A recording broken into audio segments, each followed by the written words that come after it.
इस वक्त मैं खुमार बाराबंकी की सरजमीन बाराबंकी पे मौजूद हूँ। खुमार की सरजमीन पे इस वक्त खुमार शायरी का नहीं है, राजनीति का खुमार चढ़ा हुआ है। वजह साफ है कि नगर पालिका निकाय चुनाव जो है वो होने वाले हैं। ये चुनाव क्योंकि आदमी से जुड़े होते हैं, एक एक आदमी लोकल पॉलिटिक्स इसमें जुड़ी होती है, इसलिए इसका खुमार ज़्यादा सर चढ़कर बोलता है। आज हम आपकी मुलाकात एक ऐसे इंसान से करा रहे हैं जिसकी लोकप्रियता बहुत रही है। लोकप्रियता इसलिए रही है कि वो बाहुबली भी रहे हैं, वो एक बहुत अच्छे नेता भी रहे हैं और उनके साथ साथ वो पतंग के भी बड़े शौकीन रहे हैं।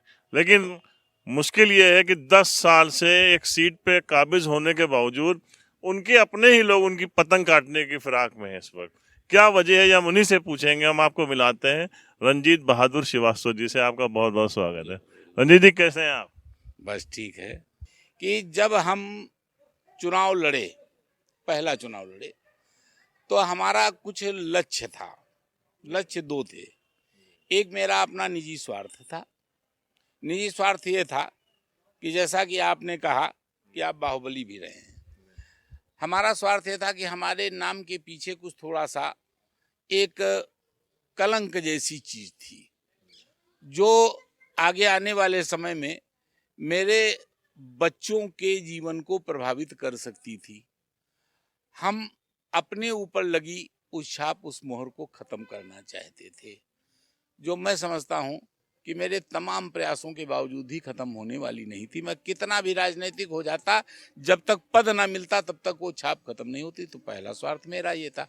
लेकिन यही नहीं था कि मैं जनता की अपेक्षाओं आकांक्षाओं को लेकर के नहीं उतरा था। हम जब 2007 का चुनाव लड़े तो उस समय आपको एक चीज याद दिला दें, हमारा प्रथम एजेंडा क्या था? सीमा विस्तार का। सीमा विस्तार क्यों एजेंडा था? इसलिए कि मैंने इस पर अपने नगर का अध्ययन किया था। देखिए, चुनाव लड़ने वाले हर व्यक्ति को, जो चुनाव लड़ रहा है, उसे जिस क्षेत्र में चुनाव लड़ रहा है, जिस क्षेत्र के लिए लड़ रहा है, उस क्षेत्र के विषय में और विषय के विषय में उसको पता होना चाहिए।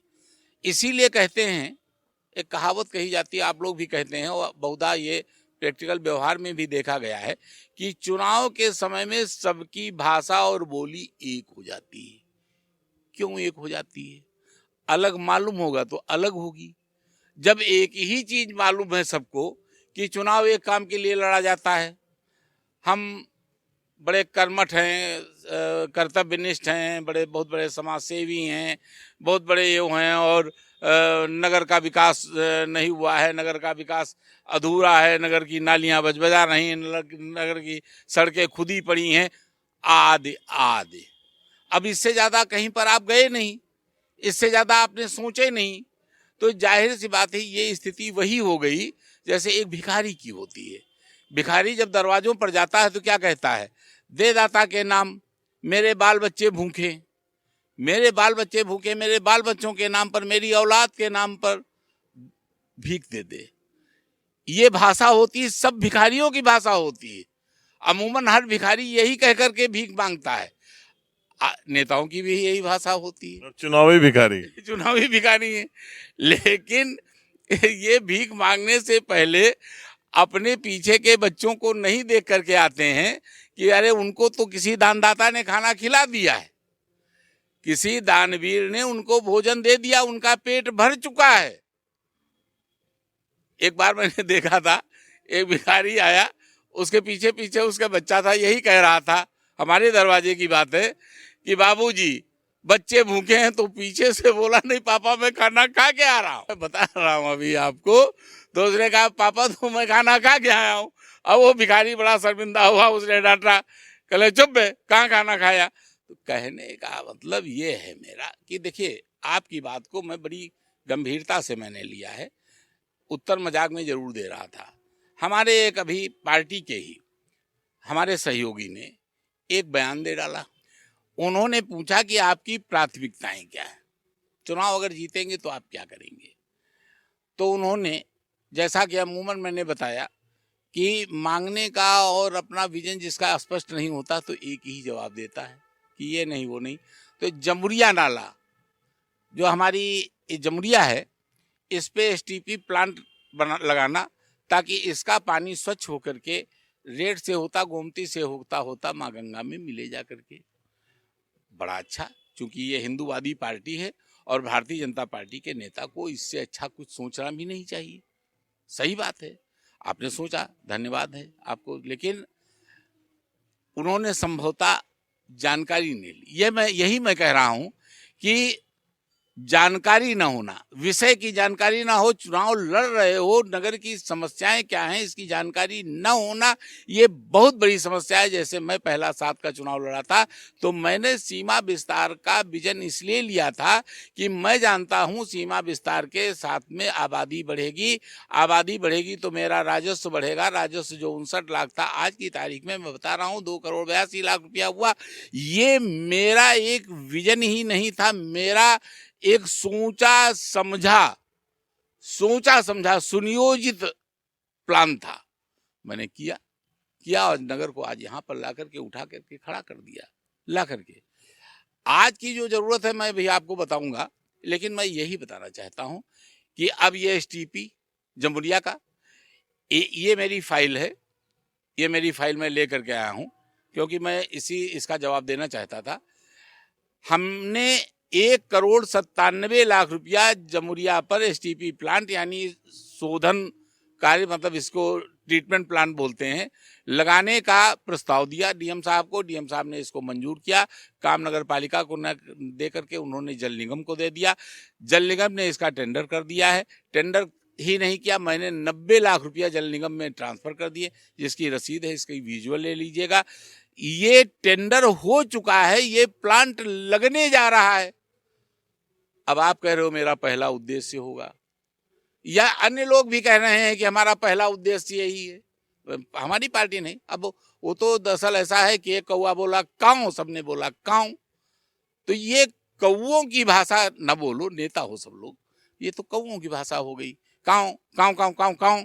तो कहने का मतलब ये है कि राजनीति अगर करते हैं सब लोग तो उनको अपना विजन क्लियर करना चाहिए। चुनाव ये होता है, जैसे मोदी जी ने अपना विजन क्लियर किया कि हम इस रास्ते पर इस देश को लेकर के जाएंगे, ऐसा नहीं हो सकता क्या? आपसे एक बात पूछे, आप स्पष्टवादी हैं, स्पष्ट जवाब दीजिएगा। आप 10 साल से काबिज हैं नगर पालिका पे, आपने काम भी खूब कराया, अपना विजन भी क्लियर किया। जब इतना सब कुछ होने के बावजूद इस बार क्यों कहा जा रहा है कि आपका टिकट कट सकता है? देखिए, लोकतंत्र है, लोकतंत्र में कोई भी व्यक्ति टिकट मांग सकता। मैं कहाँ कह रहा हूं मेरा टिकट कट रहा है, मैंने तो एक बार भी नहीं कहा मेरा टिकट कटेगा।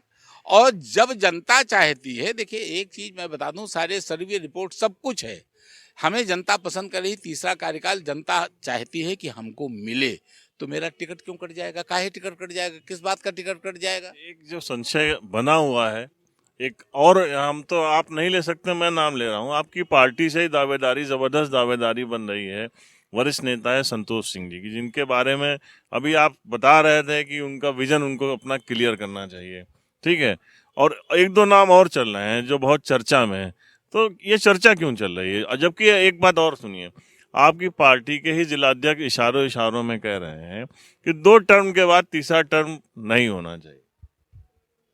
स्पष्टवादी हूं इसलिए स्पष्ट कह दूं, 2 टर्म तो मोदी जी के हो गए, 2 टर्म तो योगी जी के हो गए, 9 बार के विधायक हैं, 7 बार के विधायक हैं यहाँ पर, और 2 टर्म का अगर फार्मूला हमारे ऊपर लागू हो जाएगा तो जिले बर्बाद हो जाएगा।